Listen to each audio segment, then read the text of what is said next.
Hello, my name's Richard Moore. I'm with Lionel Birnie. Hello, Richard. Daniel Friebe. Hello.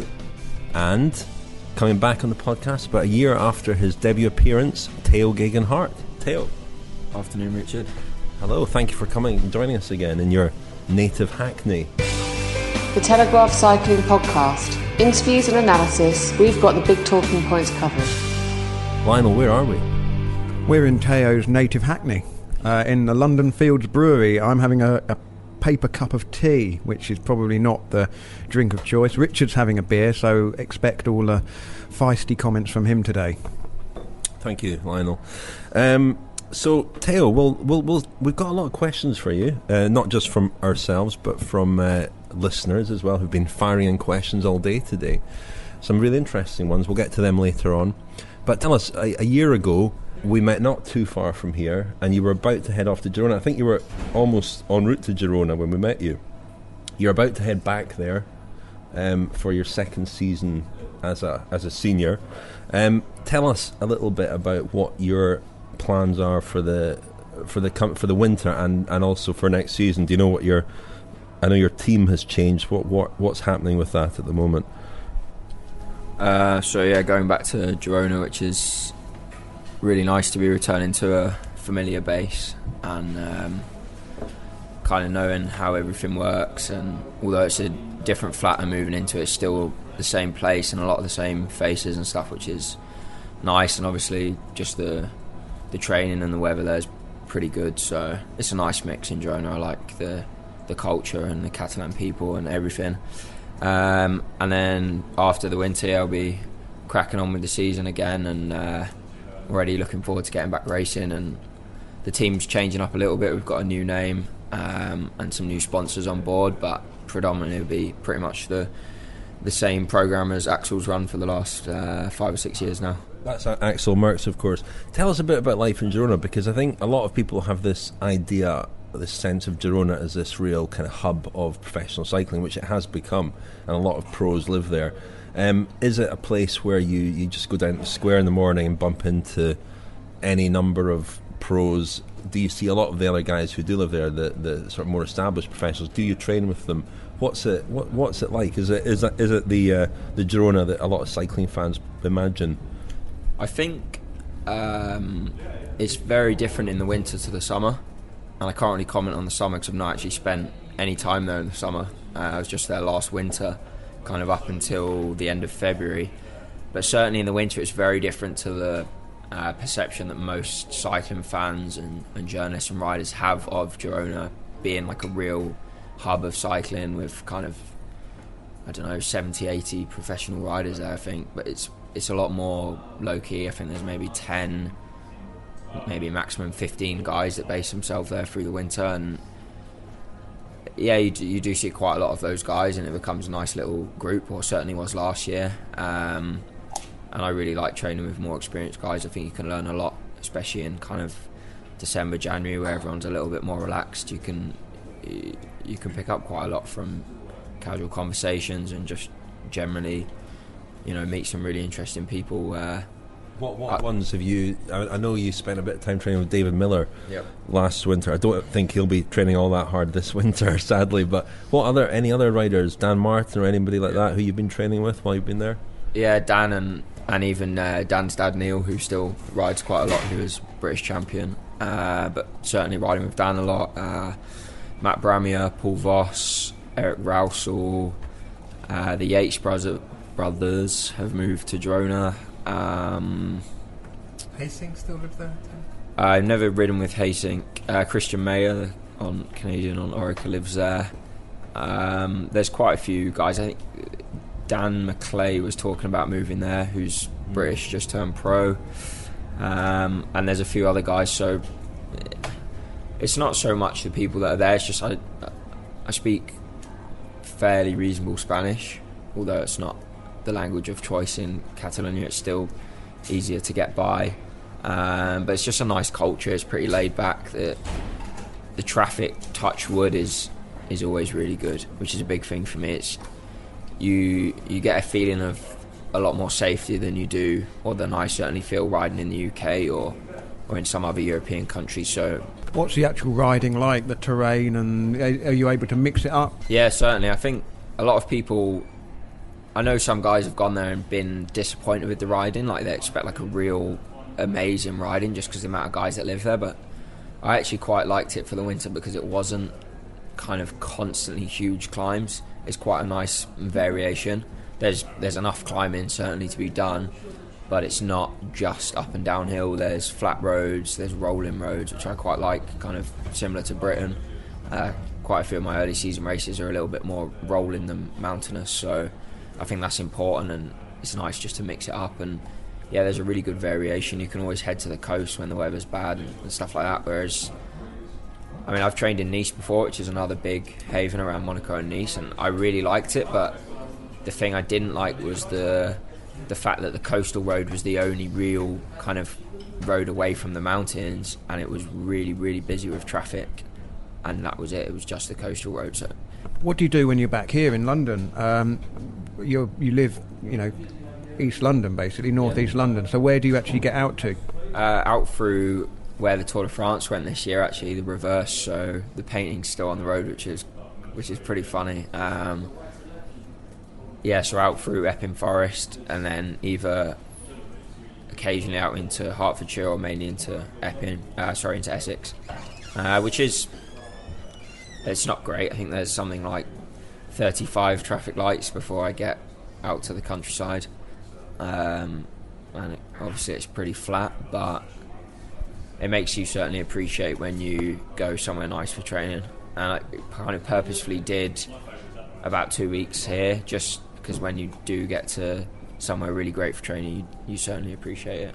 With all those traffic lights, you could do what Sean Kelly did, which was use them for kind of intervals. So slow down for one, stop, and then sprint away from every one. Yeah, you could do. Yeah, I haven't tried that one yet, but it's not the end of the world for this time of year. And like I say, I used to have to go out after school and stuff in the dark down New Bridge Road, and even was doored by a mini cab when I was 13 or 14 on New Bridge Road. So it makes you appreciate going to live somewhere like Spain, where you can be out on lanes in a few minutes. Semi-serious question. No, it is a serious question. It's not going to sound like it, but in places like Girona, so many gap year and Erasmus students like yourself, cyclists who live there.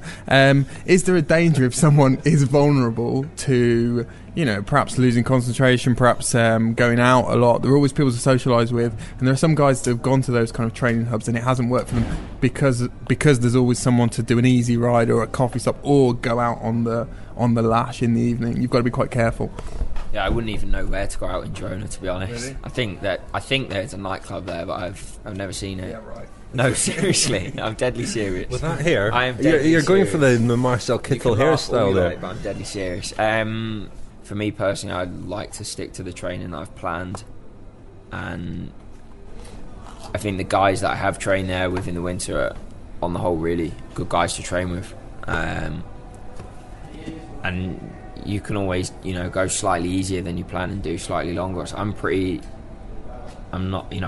like to be reasonably flexible with my training, and I think 90% of the time it's better to be a little bit more social and enjoy your training a little bit, because it's a long winter. I don't really start racing till quite late than a lot of guys, and I think that's something you learn more and more as you grow up, is just like not to be too nervous in these first few months of the winter and just build into it.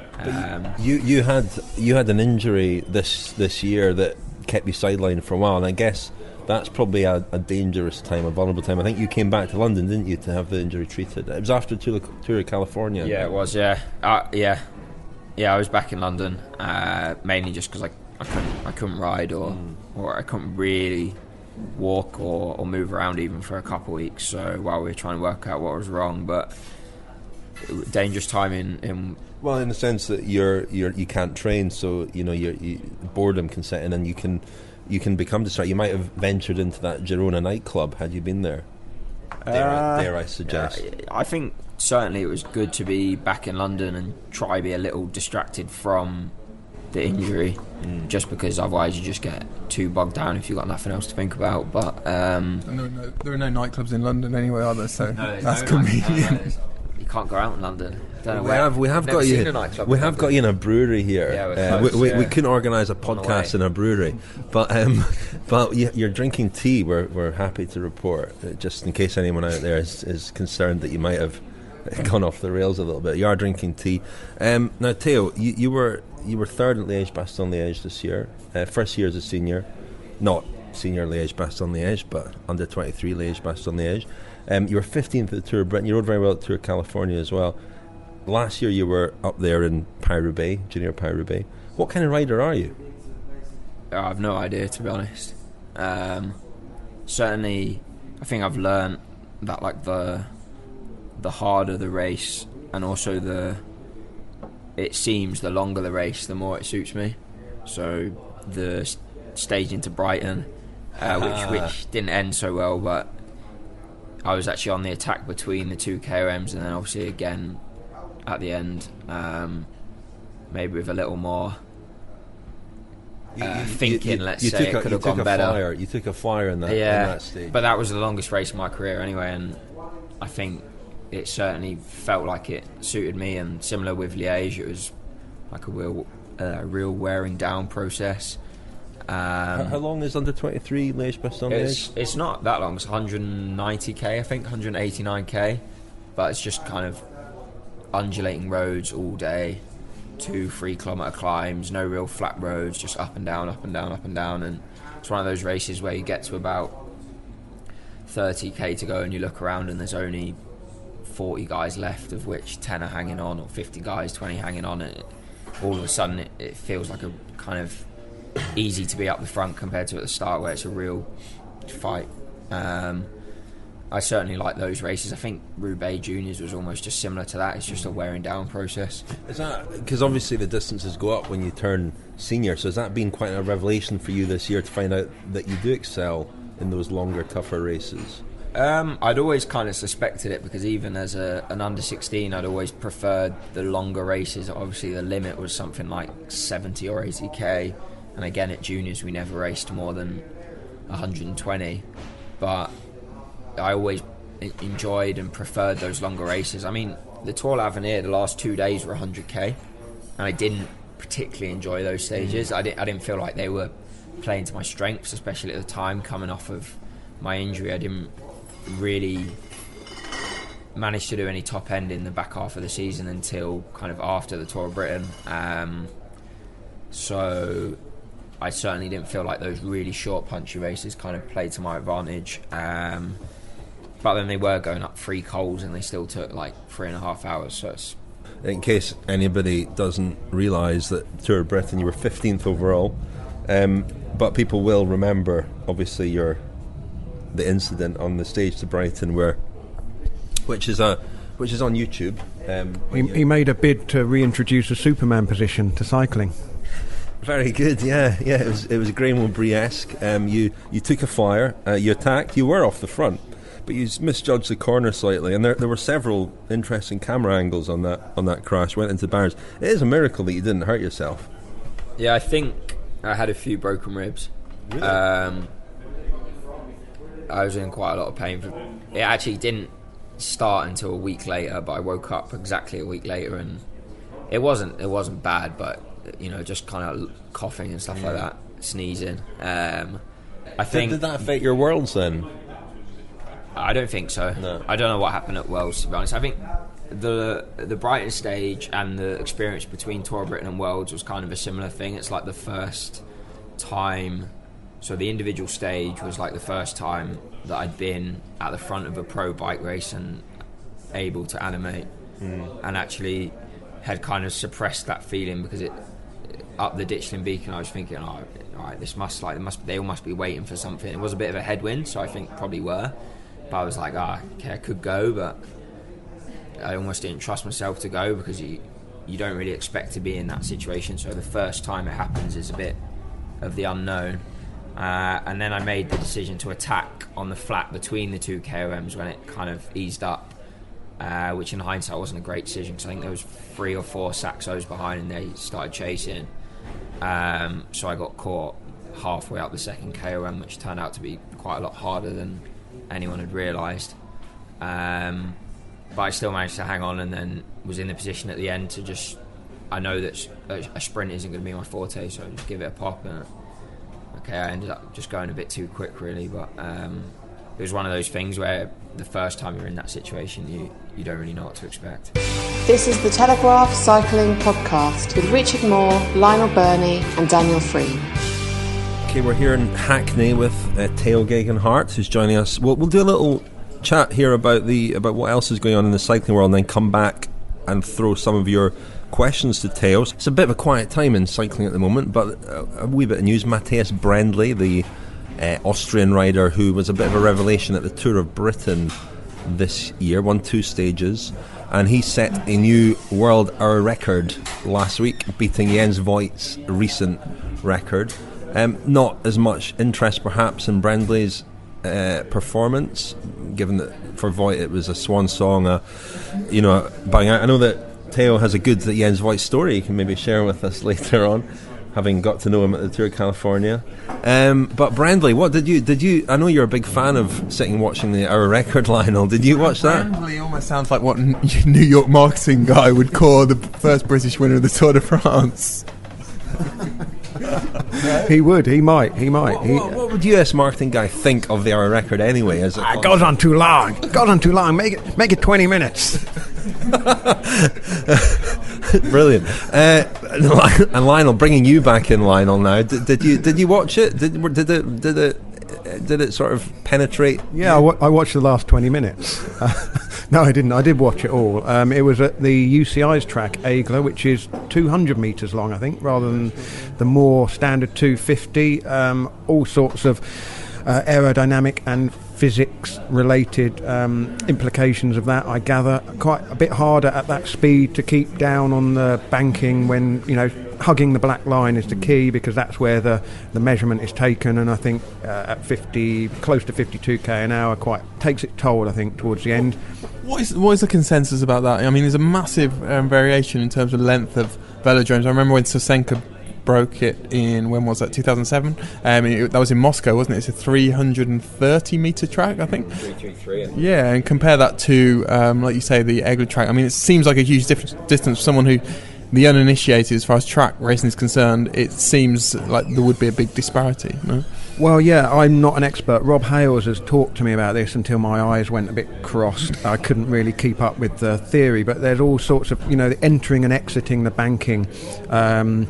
Basically, you get a sort of slingshot effect that you can take advantage of if you're a seasoned track rider, and that was one of his sort of big skills. And one of the things he tried to teach younger riders was how to take advantage of the track. Now, Brandley is not necessarily a renowned track rider, but he did look like he was well up on Voigt's mark for quite a long time, and then in the last 15 minutes or so he faded quite a lot. It was never in doubt that he was going to break it, but it was quite interesting. It'd be interesting to see if one of the bigger names would take the risk of going on a 200 metre track. I suspect they probably wouldn't. I think it gives us a good sense of how good Jens Voigt's performance was, where it stacks up in the grand scheme of things. Brandley is a young, strong rider, very good time trialist, but not among the sort of top 4 or 5 in the world. So certainly our record is there for the taking. Be interesting to see it on the Ghent track. I know you're going to the Ghent 6 soon, Lionel. It's about 160 metres, isn't it? The Ghent track, very short. It's like the wall of death in there. I'm not sure that would be ideal for an hour record attempt. You get dizzy. Yeah, you might do. I mean, they have Madison chases that go on for 20-25 minutes, and they do. The riders then ask them to walk the opposite way round in a circle. They just can't do it. They fall down. It's ridiculous. But just on the advantages and disadvantages of the small track, I guess it's a similar argument to the issue of altitude, and Eddie Merckx famously broke the hour record in 1972 in Mexico, but you speak to experts. I remember speaking to Chris Boardman about this at some length, that the trade-off there was pretty equal in terms of the air pressure is lower at altitude, so you can in theory go faster because of that, but then it's also harder to breathe. and it was a fairly equal kind of trade-off. Well, we're up in Manchester at the Velodrome next week, aren't we? So we can ask somebody there. Maybe Rob will be there to talk us through exactly the implications of riding on a shorter track. Tao, we've lost you. Track racing, does it excite you? Go for their record. Well, I rode the track worlds last year. So. No, it's in Glasgow, which they thought was going to be a fast track, but I think has transpired to not be so fast.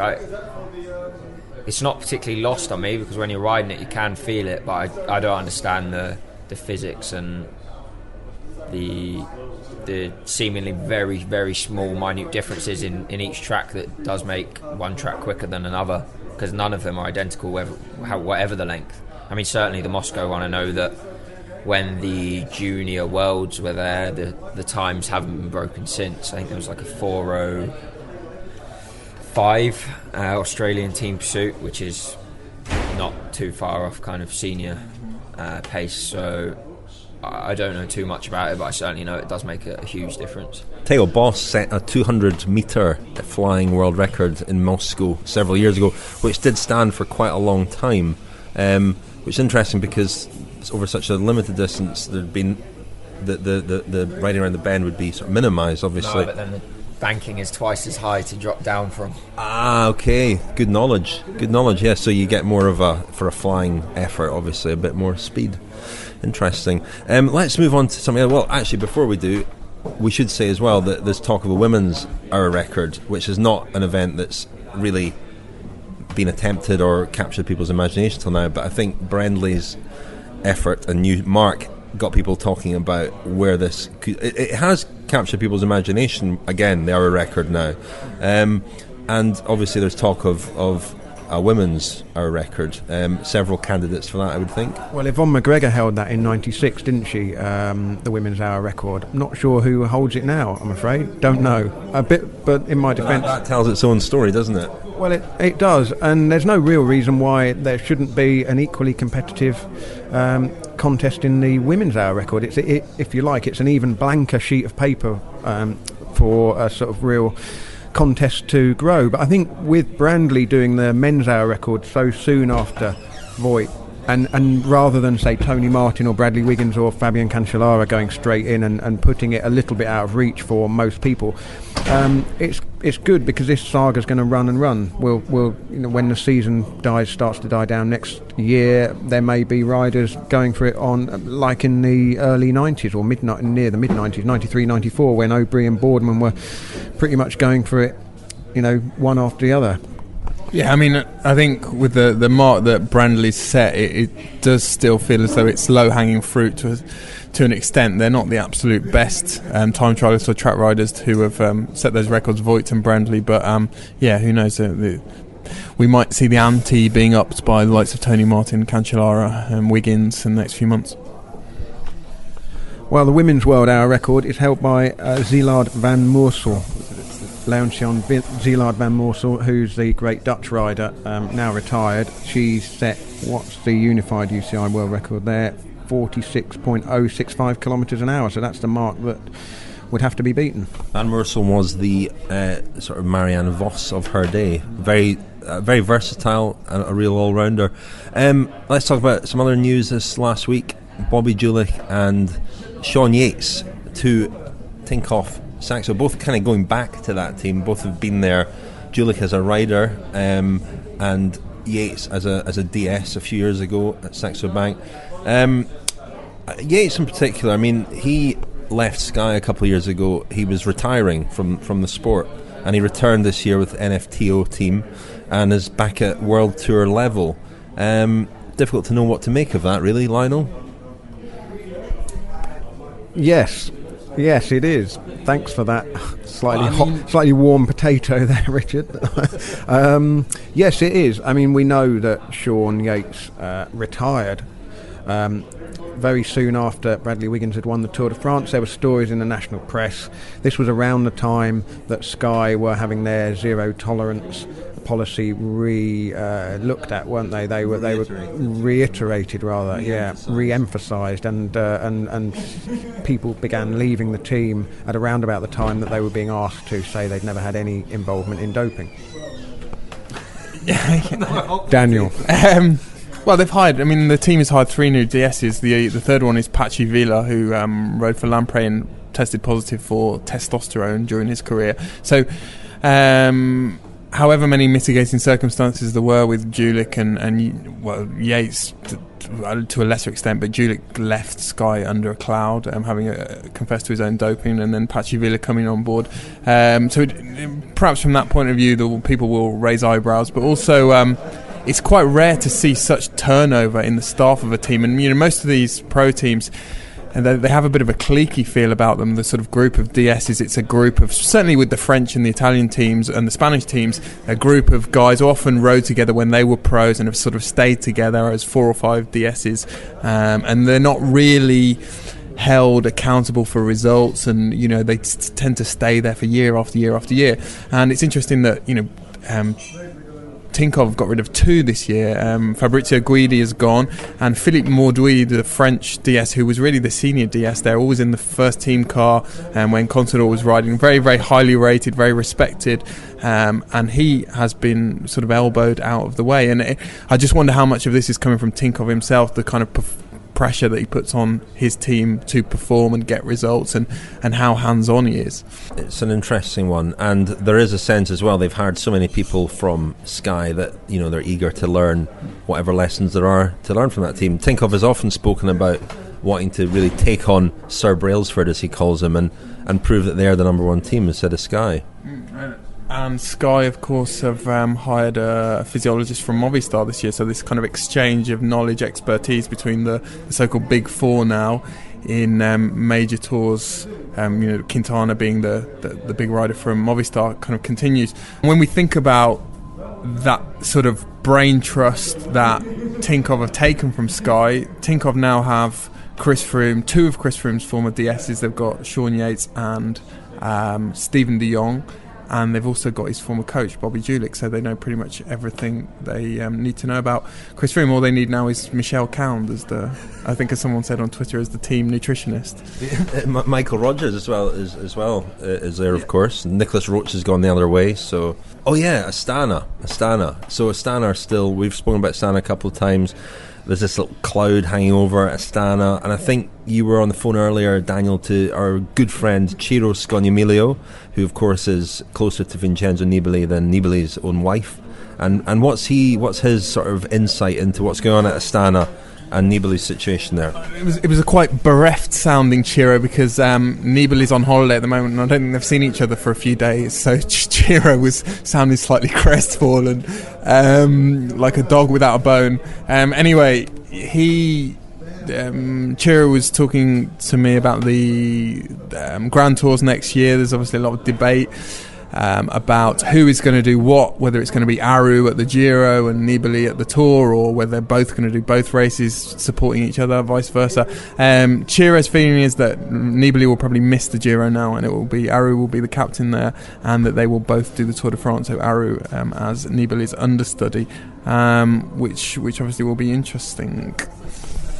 Now, what's the thing that has cast the cloud over Astana and launched this, or provoked this UCI investigation into Astana and questions over whether they'll be given their licence, was 3 positive tests, 2 for the Glinsky brothers, Maxime and Valentin, and a young under-23 rider, David Enoch, who's with the Astana under-23 team. He tested positive at the Tour de l'Avenir, which you were riding, Tao. I mean, when you hear something like that, and it was a serious doping offence, it was steroids, I believe, in his case.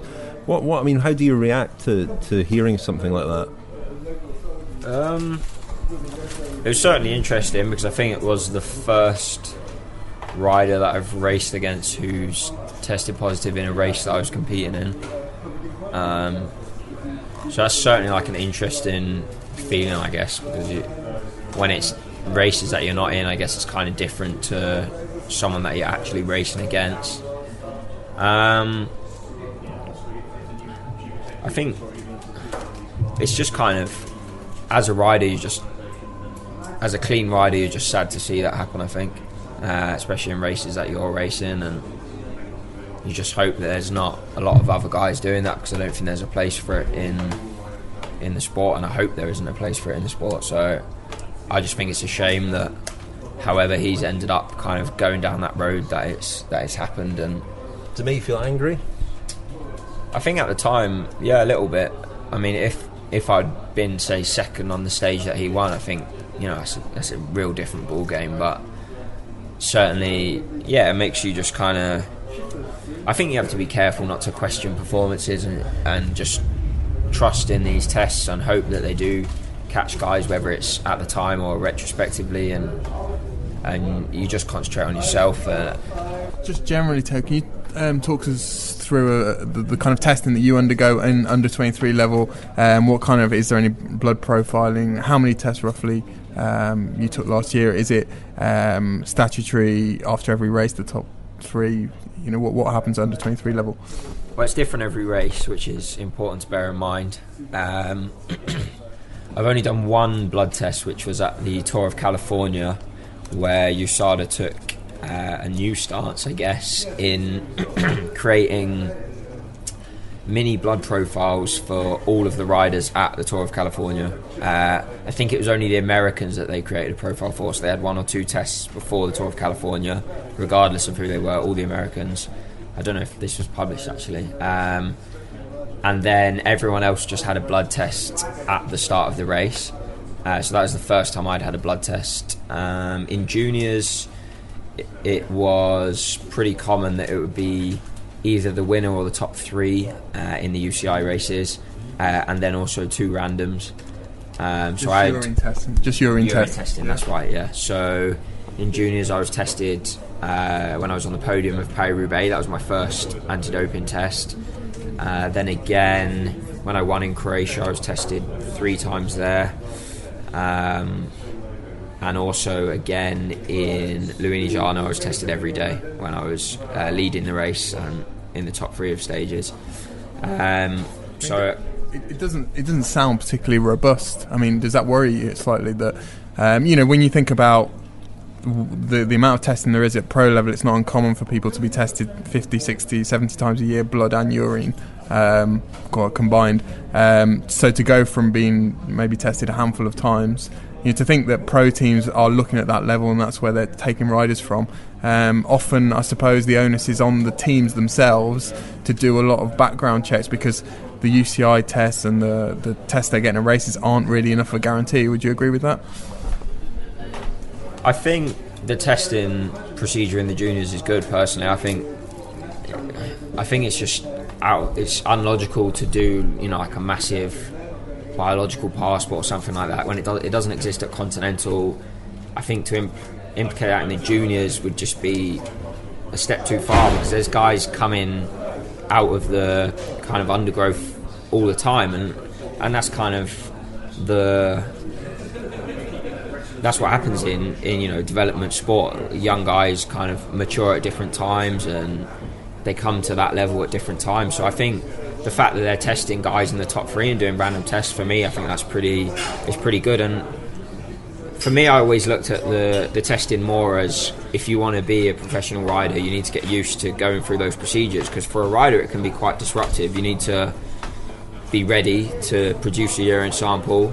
You need to know the whole procedure of the test, where you're opening different boxes and everything has seals, all the numbers have to match it. It's quite a stringent process, which I think a lot of people don't realise that.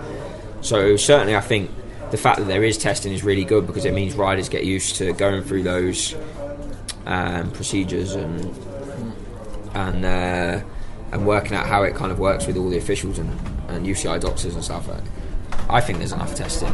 Yeah, I mean, at junior level, the riders who are going to catch the eye of bigger teams and progress are the ones that are winning and getting on the podiums, aren't they? So they're the ones as long as the tests themselves for the, you know, first 3 finishes are for EPO, for example, and, you know, heavy duty substances. And I mean, but we all know how easy it is to cheat. You know, when you know that there are going to be tests after races rather than out of competition, and which can come at any time, it is fairly easy to time your doses. I mean, I'm not speaking from personal experience, but just because they're junior races, I mean, they test for all the proper, all the mainstream substances, the major substances. They don't just test for Calpol or anodine.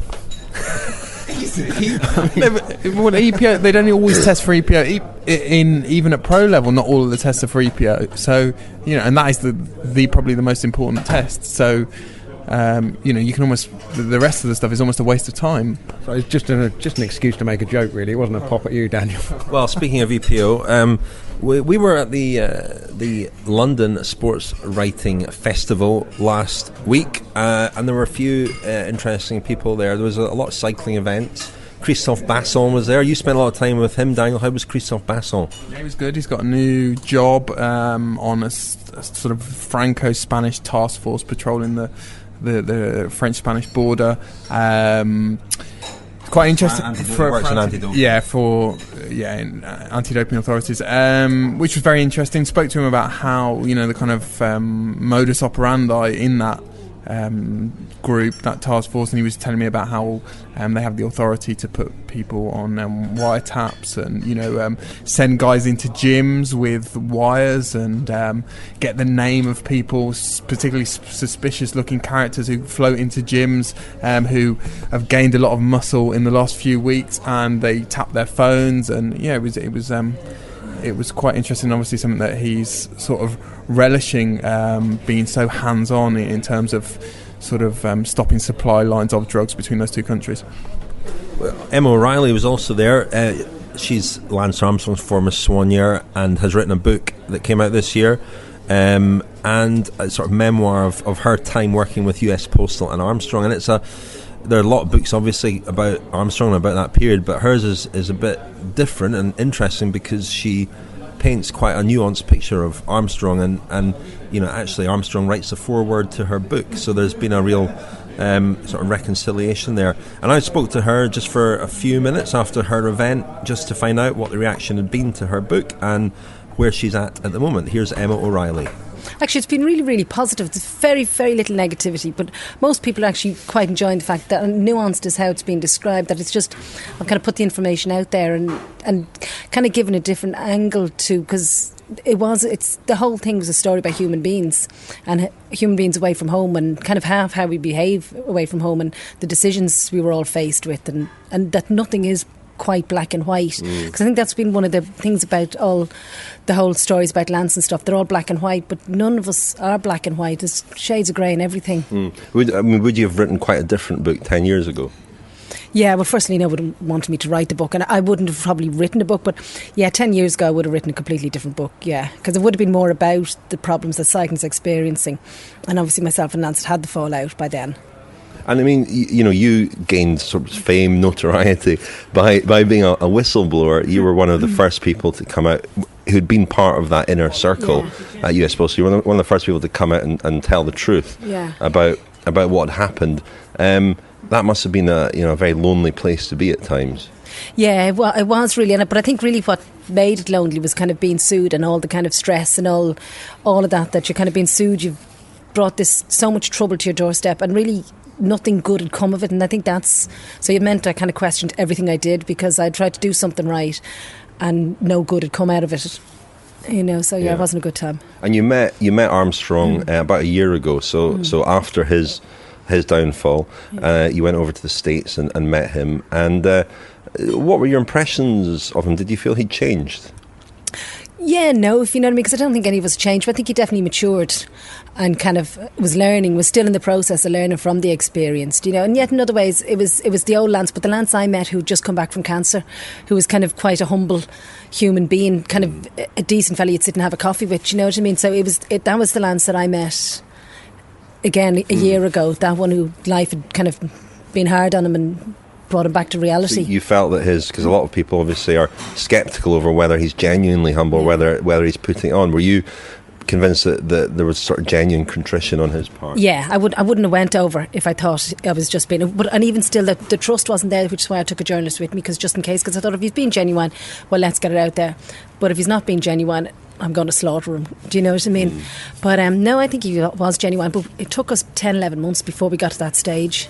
So we'd kind of you'd been in touch quite a lot, hadn't you? And since then, have you kept in close contact with him? Yeah, just in contact this week. So no, he's stayed in touch. And what any plans? Do you meet up or do you chat, or is it just by text by message? email and text and stuff like that? Yeah, no more plans to meet up, because in a sense our lives, we get on, there'll always be a connection, there's always a shared history, but our lives and ways have nothing in common, and I don't really want I want a nice quiet simple life. Do you know what I mean? How would you say, because you were working cycling for quite a while, you came in through the Irish national team initially, through Alistair McLennan, I think was the performance director at the time, Irish cycling, and you were, I suppose, it would be understandable if you felt quite scarred, quite bruised by your experiences working in cycling, but what do you feel towards cycling now? Do you know, it's still a great sport. I still love it, and I still love watching it, and I still think there's no other athletes like them, because recently the sport's got such a bad name that people are forgetting these lads have got to train, they've got to go out in the rain, they suffer, it's a great sport. So, but if you'd asked me that question 2, maybe 3 years ago, no, I wasn't watching bike racing. I wasn't. I'd just been sickened. So I just got a bike and all that, so I've just really done the full circle. So you've reconnected? I have reconnected. Would you work in cycling again? I don't think so, no. No come and get me plea there to any team. No. Actually, those long days and slapping bags around and checking in and standing there in the cold with feed bags, no, doesn't appeal. I mean, another part, obviously, when people talk about your book, there's a huge focus on the Lance Armstrong stuff and the doping stuff, but it's also a fascinating insight into being a soigneur. And was that your intention as well? It was a bit, really what I wanted was, I didn't want it to kind of be a sports book. I wanted it to be a human story. And here's what happens. And in a sense, nothing much happens being a soigneur. You kind of get up, you have breakfast, you go to a bike race, you finish the bike race, you rub a few legs, you do a bit of laundry, and the same every single day. But people think it's kind of some mystical things. No, it's not. Just hard work. Just hard work, yeah. But once you're organised, the work isn't as hard, Great. Well, thank you very much, Emma. What's your next book? No, there's no other book. There's no other book ever again. You're listening to the Telegraph Cycling Podcast. Tweet us at cycling_podcast. Okay, we're back here with Tao Geoghegan Hart. Tao, we're going to ask you a few questions now that have been submitted by some of our listeners. Some good ones. No, don't peek at them now, please. That's cheating.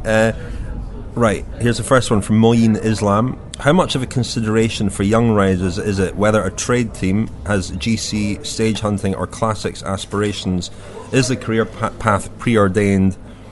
Oh, sorry, I missed the last bit. And if Lionel could ask this as US marketing guy. Sorry, I missed that. But he's talking here about, obviously, when it comes to turning pro, which hopefully you will do at some point in the future. What would influence your choice of team? I guess that's kind of a bridge that you cross when you get to it, from my perspective. But certainly I don't think there's many teams now that are really specifically one kind of type of cycling or part of that kind of calendar, whether it's classics or grand tours. I think even if you look at those real strong sprint teams, they all have GC leaders and climbers in there. So I think maybe that's kind of a different era of cycling, whether that's influenced by points or different outlook on marketing or whatever, I don't know, but I'm sure US marketing guy will have a... Hey kid, the first thing, the name. You gotta change the name. Tao Geoghegan Hart. No one in Idaho's gonna pronounce that. What's wrong with Tom Hart, for goddamn sake? Tom Hart. Tom? Tao. Interestingly, Tao means Tom in Irish Gaelic. Yeah, of course it does. I know that. Don't try to teach me to suck eggs, kid. I guess you may have Irish heritage being... brilliant. Excellent. But you're right. If you look at a team like Giant Shimano, have obviously this sprint operation around Kittel, but it's actually proving to be quite a good development team for a guy like Warren Barguil, who can ride the Vuelta as leader. Yeah, I mean, they've got 3 or 4 young guys in there who are predominantly GC guys. Lawson Craddock is another one, am I right?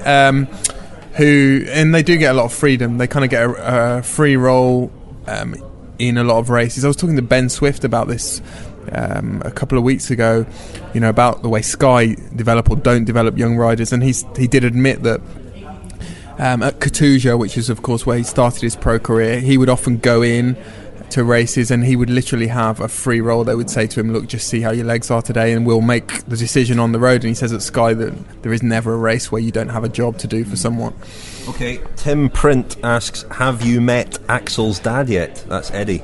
No, I haven't, and I'd really, really love to, actually.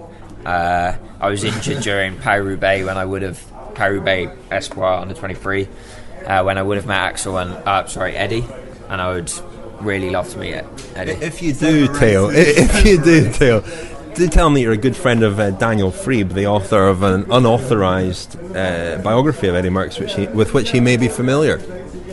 Unfortunately, I think he's familiar, yep. How's that fat one? Did he not like it? No, I heard he'd sort of softened to it. He hated it before he'd read it.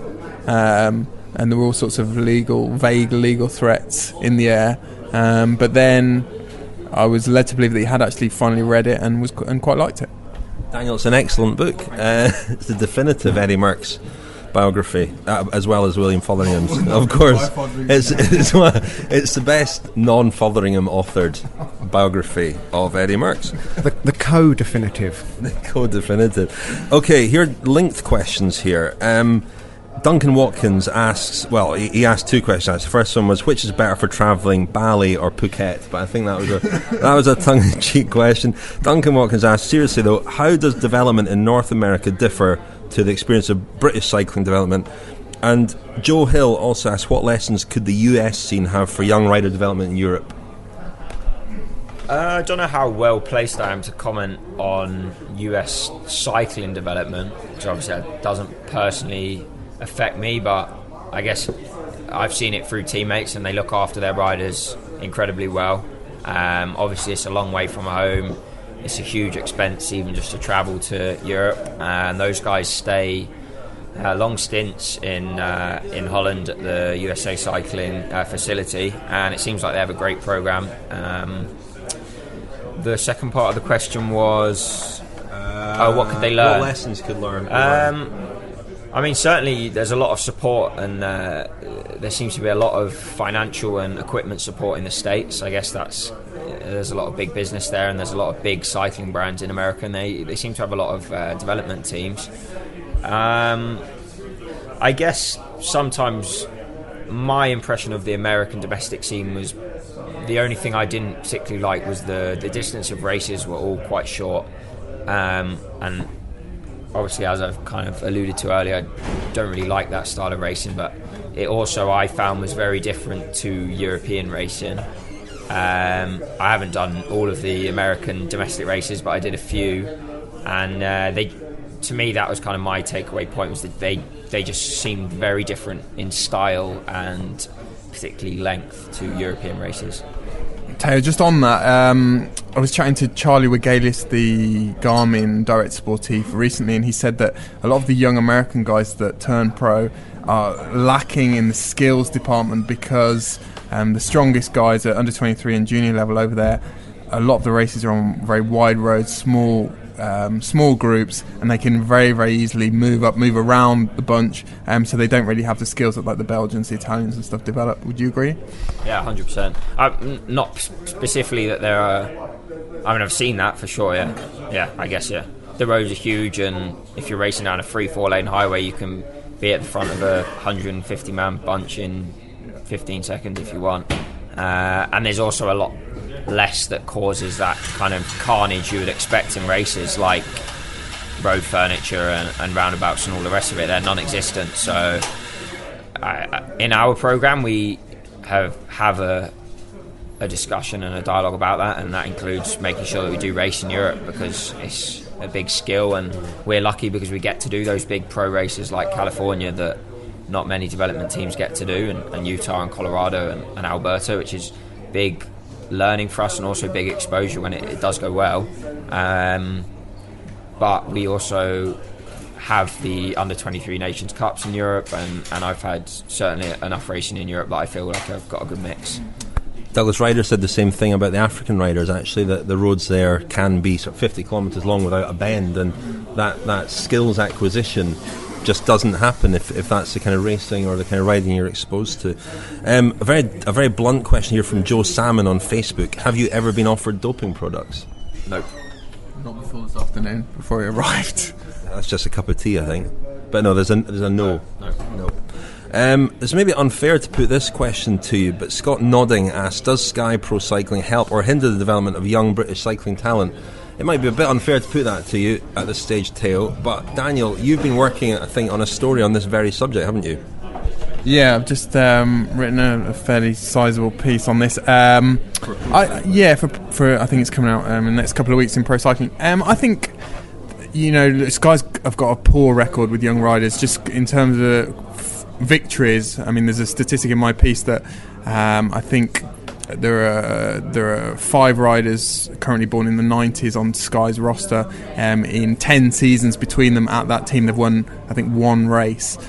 Sky had no riders born in the 1990s that got a UCI World Tour point last year. So, it doesn't look great on paper. I think they've done okay with the British riders. They are the ones who have progressed. The Stannards, the Luke Rowe is doing pretty well. There are a couple that have slipped through the net. Josh Edmondson is going to leave the team at the end of this year, and it hasn't really worked out for him there, but they are very aware that they haven't catered for the sort of developmental needs of a lot of riders, not just British riders, because they're so focused on the Grand Tours, and particularly Chris Froome and the Tour de France. So it's actually quite hard with World Tour obligations and sponsors obligations, because they have to race in certain places to satisfy the sponsor. It's quite hard to tailor individual programs to suit young riders and to give them exposure in terms of leading teams in small races, etc. Because inevitably there will be a Froome or a Richie Porte or a Wiggins who needs guys riding and working for him. Well, is it not like just saying that a cat doesn't bark well, or yeah, kind of. It's not their focus, and everyone seems to allude to this massive debate about Sky developing riders, but if that's not their focus, like you say, that's not what their sponsor's interested in, then no, I don't think until this point they've been explicit about it not being their focus. I think they have given the impression that it would be like a breeding ground for British riders, and particularly British riders, but I don't think it has been, and I think they have. But Pete Kenner won races last year, and I think that the press seems to really love the story of Sky not developing riders, but I don't really understand the obsession with specifically Sky not developing riders. I think, well, because when they came along with loads of money in 2010, one of the things was not just to create a British rider winner tour, of course, but then to create the next generation and the next generation. And I mean, personally, I think they get a lot of heat for not taking the Yates brothers,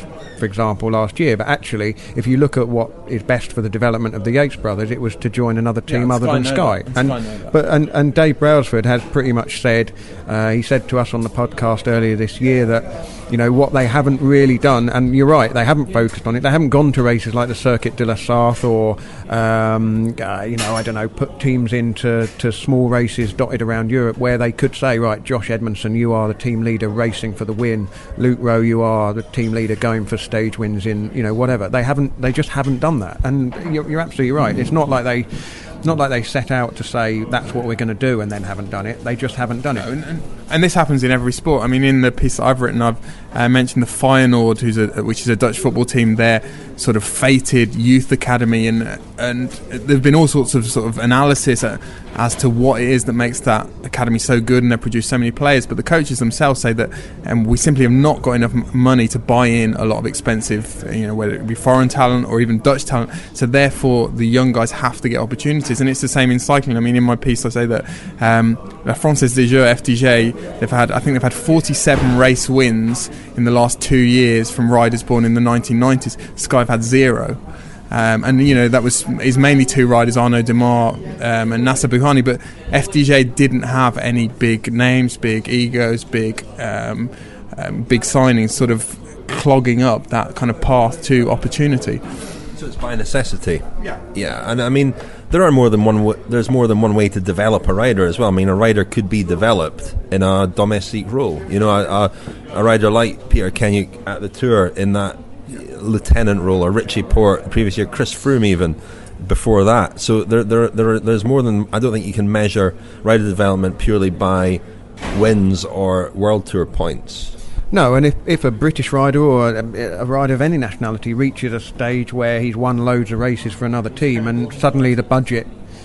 Close to it. Peter Kenyon, 89, born in 89.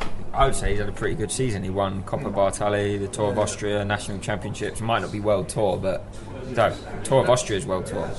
No. Yeah, you're. I mean, I think there's a perception with Kenyon that he should have got to where he is now more quickly. Because this is his 6th year. It's going to be at Team Sky, I think. But he's Olympic champion. Exactly. He took 2 years out to become Olympic champion, and he's still only, I think, 26, so there is still time. But people do expect, you know, when you compare him to, because there are more and more young riders, particularly riders born in the 90s, that are getting results very, very early in their career, and the comparison is made between them and someone like Kenyon. And you say, why has it taken 5 years to get to the point where they're even thinking about making him race leader in World Tour races? Yeah, I mean, he made that point himself, didn't he? He said, believe in your riders, trust us, and he wants to be given that chance. But it is extremely difficult. You were making the point, Daniel, that there is a lot of focus on Sky, but what about Astana, for example? They've got Fabio Aru, who's come through this year, but have they won many races with riders born in the 90s? Have Tinkoff, Saxo? Yeah, it does tend to be confined to a couple of teams, and there are a couple of teams that are doing it very well. FDJ is one of them. Giant Shimano is another team that's doing it extremely well, and Giant Shimano seems to do very well with scouting as well, and that is one area where Sky, they don't seem to have their kind of tentacles pointed in every direction. There are certain sort of scenes, talent pools that they don't really seem to look at very hard. But then, kind of, what is the point if those first 2 years? And Dave Brailsford has always said there's no incentive in professional cycling to develop talent, because there are no transfer fees. So you develop a guy for 2 years, and then if he leaves the team at the end of his 2 years, and it's at that point that he's ready to lead the team, then what have you got out of it for those 2 years? What is your plan longer term? When would you like to turn pro, ideally? Have you thought about that? I presume you have. No, just for me, I prefer just to concentrate on the short term of next season, and having a consistent year and kind of achieving what I feel I can. I never really felt like I reached the kind of top form that I'd had in previous years this year, and I always felt like there was an element lacking, specifically kind of the top end in the back end of the year, and it was quite an up and down roller coaster year. So I'd like to return to how I was previously, which I felt was pretty consistent with my racing form, and target some big races. And how you say that, but you obviously moved up to senior level. How much of that sensation is due to the step up in level? I mean, you or is it a case of knowing yourself, knowing how well you're going, or measuring yourself against other guys? I think it's very much not measuring. It's feeling how you kind of feel in yourself and in those races. I mean, our generation is lucky that we have power meters and such to kind of compare performances and look at all aspects of your physiology, but certainly I never felt like the problem was that my injury was a lot to do with my left leg and losing power and sensation and feeling in my left leg and movement from a trapped nerve, and I never felt like I fully regained my left leg. Even in the Tour of Britain, L'Avenir wasn't quite how I was before the injury, so that's something I'm still working on, and I hope to be back to kind of 100%. This kid's going to be massive. He's been riding on one leg, for God's sake. Have you got your left leg back now? It's getting there, yeah. It's getting there. Great. Well, Tao, thank you very much for joining us again. And hopefully you'll join us. Hopefully this will become an annual thing. Even when you're, really big. When he started university. Right. Now he's... no violence, please, chaps. No, but thank you for joining us again. Hopefully you'll join us next year. Let's just think short term at the moment. Good luck with the winter. Good luck going back to Girona. Thank you. Thank you, Tao. Thank you very much. Thank you, Lionel. Thank you, Richard. Thank you, Daniel. Thank you. The Telegraph Cycling Podcast. Subscribe on iTunes, listen on Audio Boom, visit us at cyclingpodcast.com. Finally, on this week's podcast, I just want to say very sad news reached me today of the death of Alan Hewitt, who was an absolute giant in every sense of the word on the Scottish cycling scene. A real stalwart of that scene, a manager for many years of Scottish junior and senior teams, and a larger-than-life character, the funniest guy I've ever met, and he will be very sadly missed by everybody who ever met him, I think.